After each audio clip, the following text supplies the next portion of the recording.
So Maharaj can only do his thing, and then after he has to go because I'm doing another thing upstairs, as some of you know. I'm finishing a report and I have a deadline, and it's getting closer and closer, and it's tomorrow, midnight. And I hope to finish before that, so that's why tonight I will go back to the computer. These days I haven't talked to people. I've only talked to computers. That's my first human contact in the day. My goodness.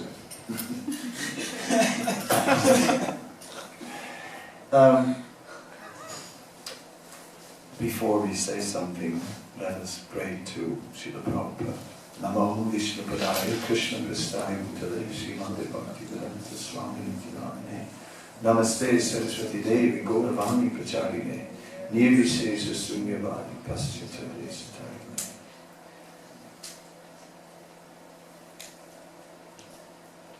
If Srila Bhaktisiddhanta Saraswati Thakur would be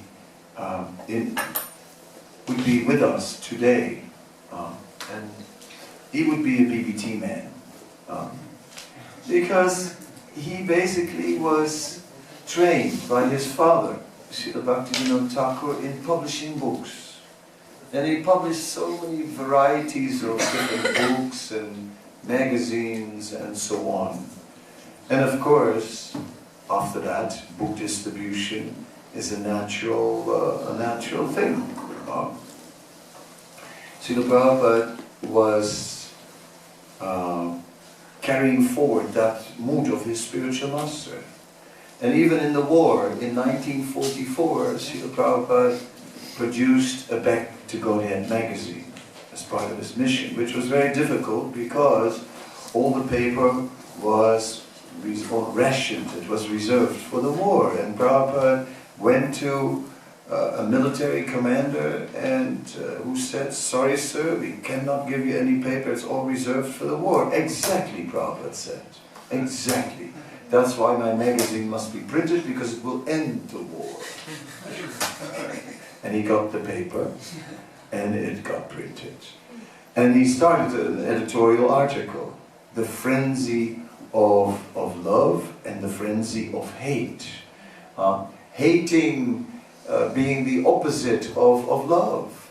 The love for one's fatherland, the German fatherland, is the hate for another land. So Prabhupada spoke about that narrow love of exclusive love. Right? So in that he gave his transcendental universal message in that first Back to Godhead magazine. Later on, in 1959, in Back to Godhead magazine, he began translations of some books. The Bhakti Rasamrita Sindhu was in there, and some other books were piloted in these Back to Godhead magazines. But then, as Prabhupada struggled with magazines, once the printer in New Delhi told him, "Why are you printing magazines? Why not books?" Right? Why not books? Because a magazine is something you read one time and then discard it. But a book will stay. That the printer said. So it reminded him of the instruction that he got earlier on from his spiritual master many years before at Radhakund, when he was still a householder, when his spiritual master told him, "If you ever have money, print books." Well, printing books certainly is our family business. Right? There's no doubt about that. And printing books became something that Srila Prabhupada did. And although the early Iskcon was basically centered around Harinam on the street and distributing of magazines. And Prabhupada arranged all these books to be printed. And there were basements filled with them. And no one knew what to do with them. These are the books in the basement. That's what it was. So the books in the basement were simply being stored. But one devotee in particular can be named, and that is Buddhimanta. That Buddhimanta was the one who somehow or other, once, he took some of these books with him. He had some of them in the car. And then once they needed petrol, they had no money. And then he did a swap. He did a swap for the book for petrol.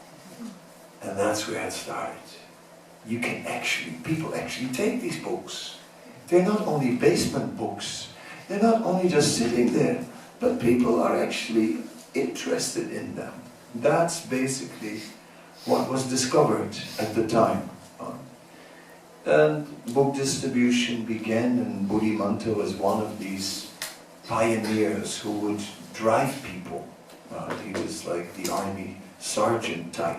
Later he went to Australia, and Hari Sori mentions there that Buddhimanta just basically told him, Hari Sori, get out of the car, distribute this book. Just out there, help. The mind totally freaking out. Not out of the car, please, anything but out of the car. No, out of the car. On the street, oh no, not on the street. Help. And then approach someone, and that person just took the book. He didn't even have to say anything. Krishna was there. Because that is a fact, that the Supersoul is present. And if the Supersoul wasn't there, what could we do? But because Krishna, as the Supersoul, as Paramatma, is within the heart of everyone, he can just overtake, and he can just change people. And we see it. We present books to people, and suddenly someone says, no, not interested. You say, no, that's okay. You don't have to be interested. You can still have it. No money. No, that's okay. It's not a matter of money. It's not a matter of money. It's a matter of desire. See? In this way, whatever they say, it doesn't matter. There always is an answer. Right? So they try to have a closing remark. See, you just meet them, and then you suddenly connect with them and they start a conversation. So they try to close it. So something like, I have no money is a good close. It's finished now. Goodbye. Okay, that's it. No, it's not a matter of money. It has nothing to do with money. It's a matter of desire. And when we desire something, really desire it, we really want it, then miracles start to happen. So there's always the objections are to be overcome. So book distributors, they know that you can argue with someone's mind and try and turn someone's mind, but ultimately, when the Supersoul is interfering, then real miracles start to happen.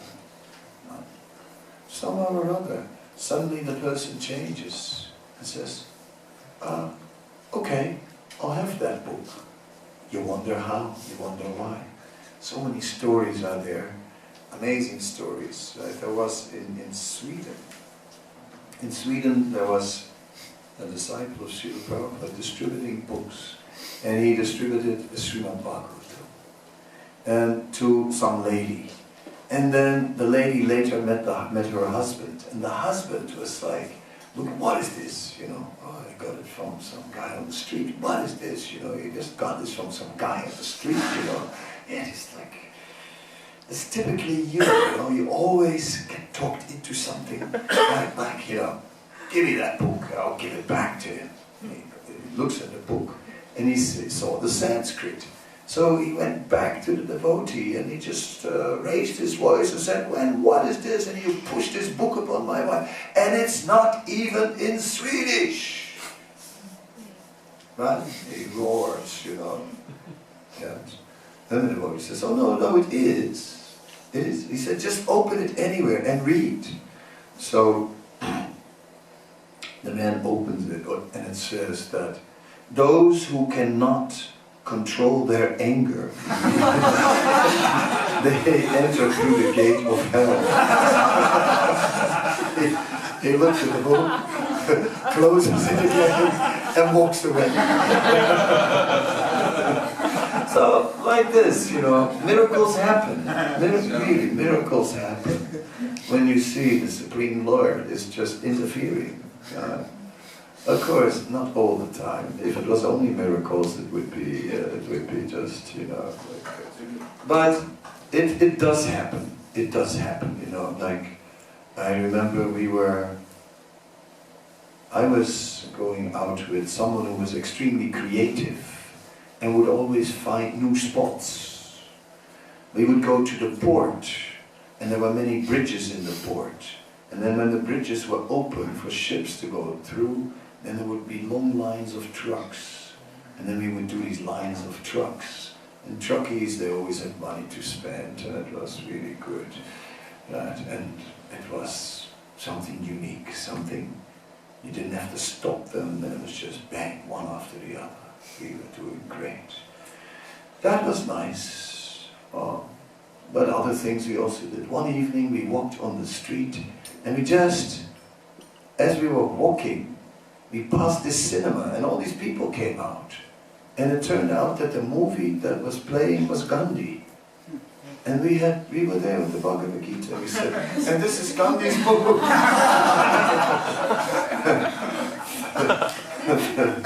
That was really good. The box was empty in no time. Of course, I remember other days. I remember days in the rain when my socks got wet, you know, thoroughly wet, cold wet, miserably wet, when I was just out there and nobody was taking nothing. Oh God. And then it was a Saturday and it was miserable weather, and I was on a parking lot with one devotee who was like in ecstasy. Now it's terrible when you are miserable and you're with someone who's in ecstasy. It's just, it hurts even more. And he is just chanting and singing, and I was fried, totally fried. Oh, God. And then there were no people. It's a Saturday. It's supposed to be the busy day of the week, and we're in a place and there's hardly any people. Small parking lot, 2 of us. They dropped us off there. Misery. And then what happened is that this every time I approached someone, we would take turns, one for me, one for him. So when it was my turn, then the people would say no. And I got a little desperate, so I pushed a little harder because there was no one, and then they would get really upset. And then he would come in after that and pacify them, and they'd buy a book of him. Absolutely too much. I changed, after a while I said, I'm getting out of here. I'm going to another spot, you know. Of course, yeah, sometimes you think it's about the spot. You have to have the right spot. Yeah. But ultimately, it's not about the spot. Ultimately, it's about just sincerely trying. It's not about some book distributors, young men, specialize in young girls. They target all the young girls. Hi. Blink, blink, blink. Hi, how are you? Anyway, those book distributors usually don't stay book distributors very long, because instead of carrying books, soon they'll be carrying babies. What can we say? That's going on also. The point is one has to have a sense of being an instrument of the Lord, and the mercy is available to all, to everyone and all. And Krishna will decide. I was doing door to door, and it was okay, you know. Then I come to this one house. The door opens and there's a monster. There's a huge guy, all leather, looking like some enormous Hell's Angel. In those days there were many of them. Some heavy, heavy dude, right?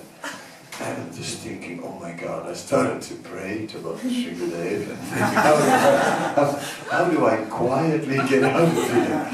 And then, but too late. The guy says, what do you want? Okay, I'm like, oh. He says like,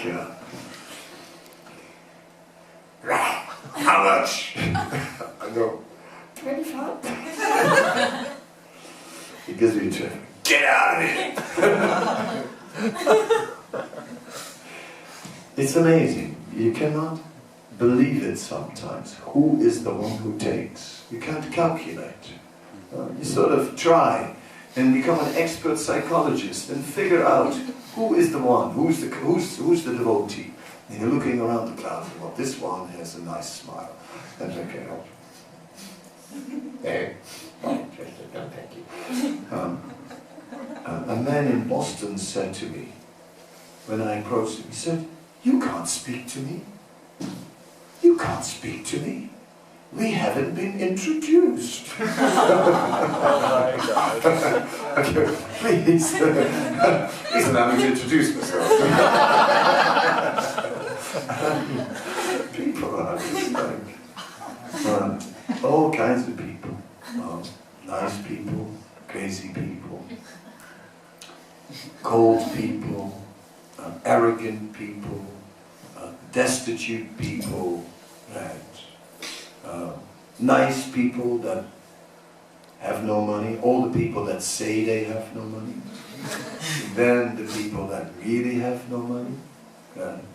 And then the people that have no money, but seem to be so nice that you give them one for free.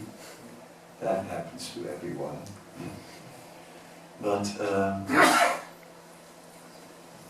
bottom line is to understand, yes, there are techniques. Vaisheshika, who was just mentioned before, is not only a leading book distributor in our society, but Vaisheshika Prabhu has somehow or other demystified it. It's always been sort of a mystical thing. How do you do it? Is it hypnosis? Or is it just being assertive? Now listen, you know. I mean, listen carefully. You want this book. You understand? No? Or is it just like something, blah-di-da-di-da, how are you? Oh, great to see you. Like, oh gosh, yes, look. You know, bookie, yeah, for you. You know, is it for selling? No, it's not for selling. Is it a gift? No, it's not for giving. Is it? And what is it then? You know? Hi, are you from here out of town? You know, one. You're the lucky one. Congratulations. Only 100 people today get a promotion copy. There you go. You know, look. Open it up. Yeah. See the pictures there. Yeah. Open this. Yeah. Show you. Picture. Really good. And then comes that point, you know, where you have to ask them for money. God said, yeah, maybe you can help out a little bit with the printing cost, you know. In the shop, of course, a book like this goes for XXXXX. But today on the street, we're only asking for the printing cost, you know. The person, and whatever extra you give, that goes for the good work. Yeah. You have a good heart. All kinds of rubbish. Just trying to talk people into it. So, and some people just hit it, you know. Some people just naturally, they just sound like that, right? And others, you know, they struggle and what is it? It seemed to be a kind of mystic power. Yeah. that like some people have it and others don't. And of course, you know, some people can sell anything. They can sell vacuum cleaners, fire extinguishers, or you know, whatever it is, they can sell it. So, some people are just salesmen. Is that what it takes? Anyway, Vaisheshika, what he did, he didn't just give pep talks, like, you know, or entertaining talks, but he started to also do seminars where he explained what to do. And one principle that he presented, he said, question. A question is a hook, right? That's one major principle he has. A question is a hook. So keep on asking questions. Right? Try not to tell things, ask questions. Okay, that's a good tip. That's something, not all of us knew that you just have to ask questions. Are you from Cape Town? Or are you from out of town? You know, keeps them busy. Are you a student? You know, or you're working? Yeah. Okay, what do you do? Something academic? Yeah. You look very intelligent. Flatter. Stop it, sorry. This is not... Now, you've definitely been to university, have you? Well, yeah. Now that you mention it. I can see it straight away. Oh. Yeah, I agree. It says there's no such thing as flattering too much, like Sheshika says. You'd think that you can put it on too thick. Yeah? You'd think that you'd have to be a little subtle about it. No. It says the more you flatter, the better. Yeah? You can like put it on as thick as possible, and someone says, "Oh, you're flattering me," and they love it at the same time. So, things like that. I don't know if you're going to deal with all these technical things, but it's very interesting. On YouTube there are some of his seminars, and he is now the international leader of book distribution, who can really teach us how to do it.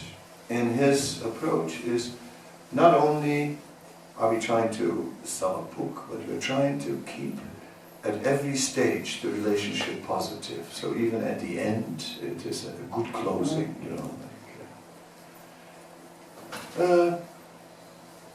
He's got it. He definitely has got it down. I'm not that smooth, you know. I'm not that smooth a salesman. I'm sometimes too strong. Sometimes too overpowering a presence for people, apparently.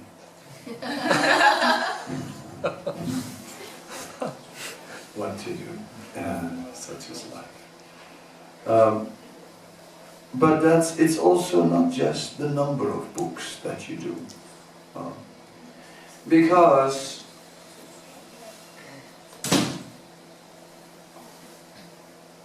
if you sell someone a book that they don't really want, they may not read it. But if you make a good connection with the person, then, you know, they feel, I got this book from someone who was very nice. And it's definitely a special book to me because I got it from a special person.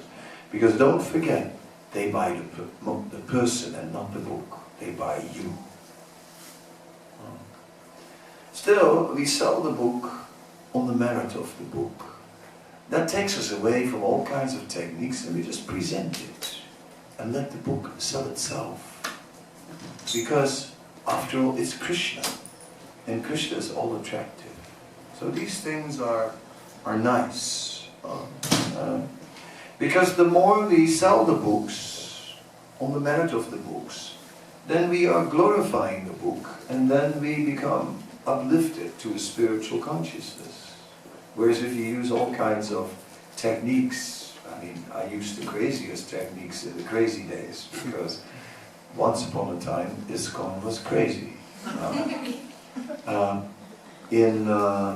In Germany, Manidar tells us that they came out of the van, there was a man sitting on a bench reading a newspaper. And he just set fire to the newspaper. And then the man just threw it on the ground. And then he said, "Read this." Wild stuff. Wild stuff. Creative stuff also. One devotee would stand on the street. So, people also.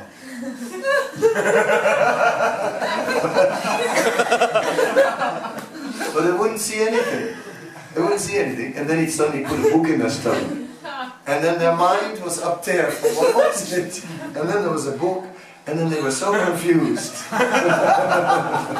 So the resistance was like half broken. It was amazing. So some people were so creative, did amazing things. Yeah, then they took us into the hospitals. That was like super intense. We would go in the visiting hours into the ward in the hospital, 2 devotees. One stand on a chair, give a speech. Ladies and gentlemen, today we have this wonderful charity and everyone is part of it. And you know, it's like a national action, it's everywhere. And today we're also here in this hospital and you are all very fortunate because you're all getting a promotion copy. Oh yes. And meanwhile, one is on the chair, the other one is handing out the books. And then, you know, we ask for a donation and then the one on the chair keeps on talking and the other one, like, you know, holds up a red bill. Yes, please give a red bill. You know, just like this gentleman, you know, and you see that people start to take a little more and it's going really well. Because it's in a hospital and everyone's charitable and it's completely authorized. Whatever happens in a hospital is authorized. And then the nurse walks in. And we just carry on, totally like as if she's not there. And then she says, but, what is this? What's going on here? And then we say, you don't know? And that really has to be very convincing. I mean, you don't know? And it's like, no. So it's like, she doesn't know. This is a charity action. You don't know. And you know, what's a charity action? Say, yeah, it's today. You know, it's Wednesday.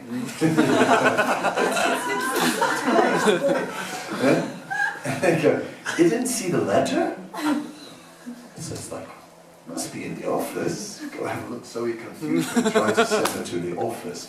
So if she goes to the office, then we sort of wrap up and slip out and go 1 floor down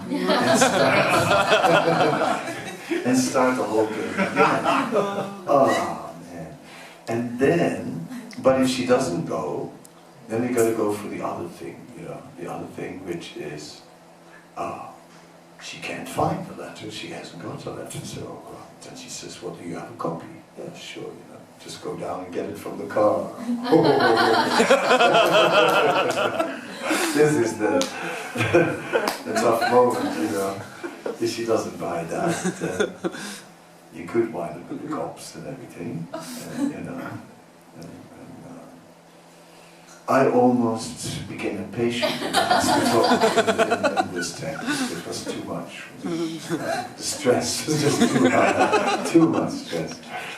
But my partner, he really liked it. It was his favorite, and he is good at it. Yeah. We were both doing very good. Yeah, in that you could do in 1 hour, you know, 1,000 euros. Yes. Each. Yeah. But it was crazy also, and risky, and it was the kind of thing that would give us a bad name, and ultimately that's not what we want. So many other things have been done. In South Africa they probably don't have drive-in cinemas, but in Australia they had. And they were intense on a Saturday night. hit on the back of the car just to make sure that they knew I was coming. Yeah. And then they'd be so shocked. And then we just, then we used the citation line. You just got a citation. You know. $10, boom. And then give them the book afterwards. But those were crazy things, creative things, but short-term. So we need long-term relationships with people. We have to also understand that those kind of things got many books out in a short time, but they also created a bad public image and then backfired on us. So people have expectations that we are in the mode of goodness, that we are spiritual leaders, that we are exemplary. As soon as you're out there on the street, it's a great responsibility because you are representing a particular faith, and people take that very serious. If you lie to them, it's like, you know, how can you lie? You're a religious person. What is that, you know? Whereas, you know, well, we're a little transcendental to that morality, isn't it? You know? I mean, a lie for Krishna, what's the problem? But in the world, such things are really not appreciated. And actually, such qualities are also not so nice. It's not the mode of goodness. So people expect us to have some saintliness, to emanate some qualities like that. So suddenly, when we are out on the street, we are ambassadors of this movement, of Srila Prabhupada's movement. And our behavior means how people look upon it. And we should always think, the people that say no today, still they have the opportunity. So in their mind they make the choice. Shall I take this? No, I'm not. No thanks. No, thanks. So, but they had the choice and they said no. And so a little bit something, some attachment, some curiosity has been awakened. I could have had it, but I didn't go for it. But I could have. No, but I didn't go for it. Then the next time you offer it again. No. I mean, after people have said no a couple of times, then they come on their own and say, excuse me, can I have one of those books? And people like that come also, out of nowhere. Those are the people that got the Agyata Sukriti, that have... So the no-sayers of yesterday are the yay-sayers of tomorrow. So we should not be discouraged by such no-sayers. Right? Of course, easier said than done. It is discouraging if nobody takes a book. But still, they get purified. And they will take it. Oh, well. Ultimately, like I was saying, it's not, we don't know what one book will do. The Bhagavad Gita that made me a devotee is the Bhagavad Gita that I got from a friend. So my friend, he read it, he bought it. And then I have no idea where that Bhagavad Gita went. At one point, I can't remember. I guess I still had it when I moved into the temple, but then what happened to it? It just lived, the book lives a life of its own and goes from one person to another. It finds people. It's not just that we find the people, the books find the people. Yeah. Somebody will find it and pick it up. And sometimes it's very mystic. Yeah. Krishna is also part of it. Yeah, like that. So, one book can find 100 people or maybe 1,000, who knows? How many people can actually become a devotee because of one book? So we cannot just count books and think that's, you know, our success. That book will go here, there, everywhere, and so many people may get influenced by it. We see Prabhupada's books everywhere. Some years ago, Microsoft came out with a video clip, and it showed a child taking birth, right? You didn't see that, right? But you just saw the lady in the bed making in labor pain, and then the child literally popped out, right? Didn't just pop out, but popped out and flew out. We didn't see the popping out, but we saw the mother in labor pain. Next moment we see this baby flying, going straight through the window, flying out to the sky, and as it's growing and getting older and older and older, and on the other side it lands in the grave. And we know, when we saw that video clip, that somebody had Prabhupada's Gita, and somebody artistic, and saw the changing body diorama. You know who else read Prabhupada's Gita? Should I tell you somebody? Sai Baba.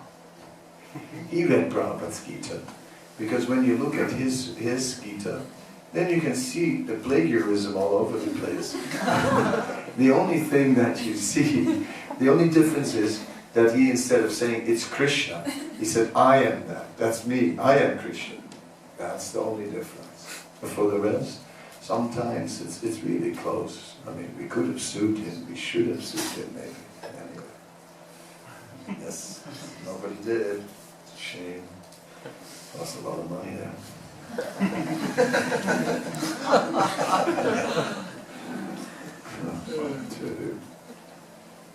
When a Vaishnava comes to you for money and asks for money, the Vaishnava will say, give me $1 million. The next day he'll come back and say, give me $1 million. Say, look, I gave you $1 million yesterday. What are you doing here today? I spend it. I need another $1 million. So it's not materialistic, because our agenda is very, very large. Everyone on the planet needs a book. Everyone, and at least since this is the only temple in Cape Town. Is it the only temple in Cape Town? Yes. Only Hare Krishna temple in Cape Town? There's a mandir in Ryan, but it's... Is it the Hare Krishna one? Okay, it's not Iskcon, but we sometimes... No, doesn't count. Sorry. Good try, good try. Graham's town, we're trying to negotiate. No, it's another town, Grahamstown. It could be though. Anyway, only one in Cape Town. That makes you responsible for all of Cape Town. So you have to give everyone in Cape Town some of Prabhupada's book. That's like, a lot to do. So big strong men are needed. Ready to go out there. And just push these books out. Somehow or other. Of course, ladies have a special power, And it's like, the last time I was distributing books in Cape Town, Ragaleka was here. And all the people that said to me that they had no money, they pulled out notes for her. Smile. Oh, it's too much. So, in this regard, ladies have great power. Even, and not only the young ones, the older ones, they look like everyone's mother, right? And you would always trust your mother. Right? So even those who have gray hairs, they can be very successful. Like Rumi's mother, she's not here now, for some reason. Yeah. Huh? The wedding celebration. Because yeah, I got it. Because she's the book distributor in the family. Then, more than Rumini, with all due respect to Rumini, who is a good talker. No, who can also distribute books, but her mother is a soldier. She's staunch, and she's really like, she's out there with the weekend warriors and you name it. Like TV, who is now doing the Mahindi.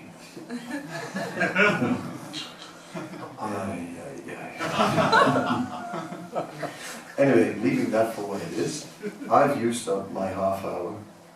No, I was given half an hour by the management, of the evening, and I've used it up. I can only say that ultimately, as a book distributor, you have to pray. You have to pray.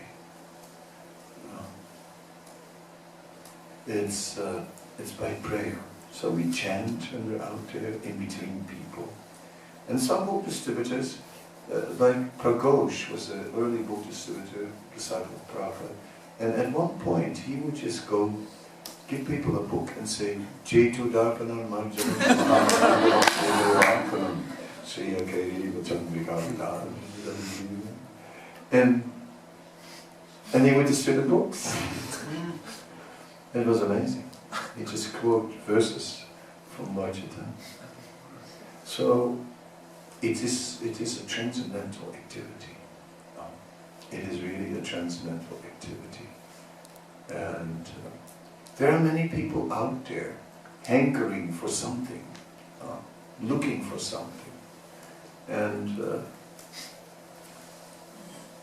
just one devotee stepping into the middle of someone's life with a book can just change the destiny of that person completely.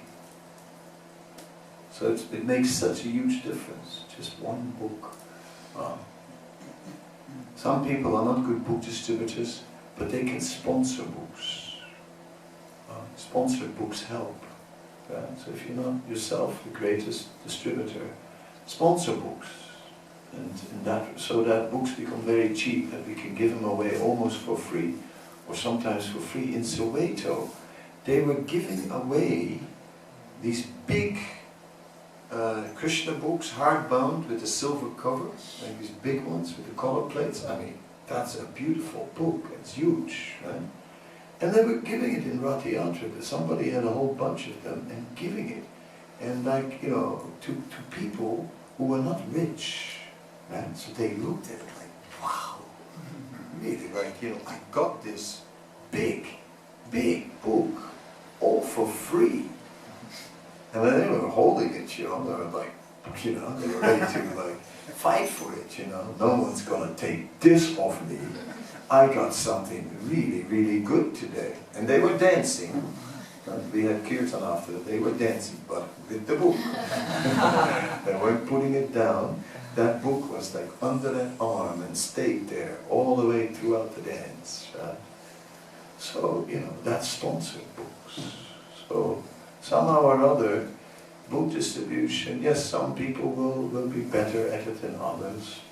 And that's always going to be like that. Yeah. But you never know who. Even sometimes really shy people are very successful. No, I know some very shy people. Excuse me. You know, if somehow or other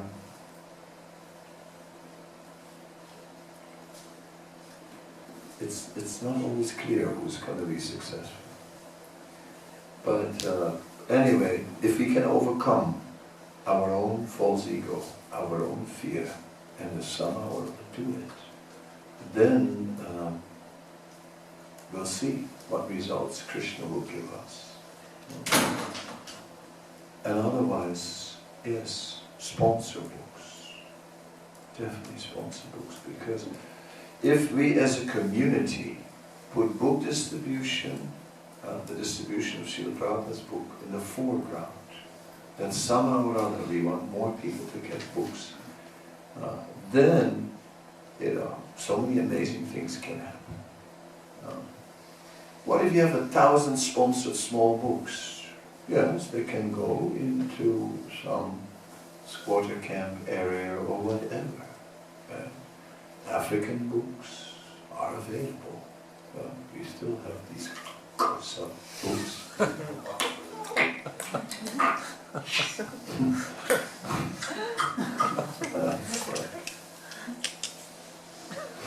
What can I say?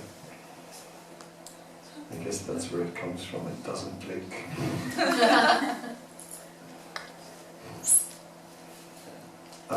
So in conclusion, if we can, now it seems that there is a culture developing of doing a Sankirtan festival once a month. Okay, that's a good start. And it's the weekend warriors are going out every weekend in the UK. There's a whole group of them in America, in many places. It's a program that's been catching on. A lot of congregational devotees are going out.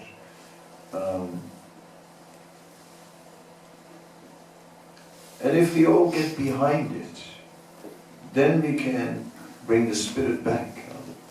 When we had the reunion here in Cape Town, right? I happened to be there in the hall down the road, and there was a lot of talk, right, about the book distribution days of the Yatra, and different devotees were there who were part of it, remembering how Cape Town was an incredible book distribution temple. This temple, I mean, was like not only in South Africa a book distribution place, it was a happening place in the world, in the world ranking. This little building, exactly the same old Rondebosch station as it's now, nothing changed, but somehow or other then there was a spirit, and everyone was going for it. I'm sure if the evening allows some of the older devotees can fill in some details, like Joji Michael and Vishaman and others, they know this history. So, somehow or other, there's no doubt that if we distribute books, that Srila Prabhupada is smiling upon us. There's no doubt about that. That's for sure. And when Prabhupada is smiling upon you, that's not a small thing. That is something. That is something significant. Okay, I'm going back to my service, which is finishing a report about a strategy of how we can develop Krishna consciousness in New York.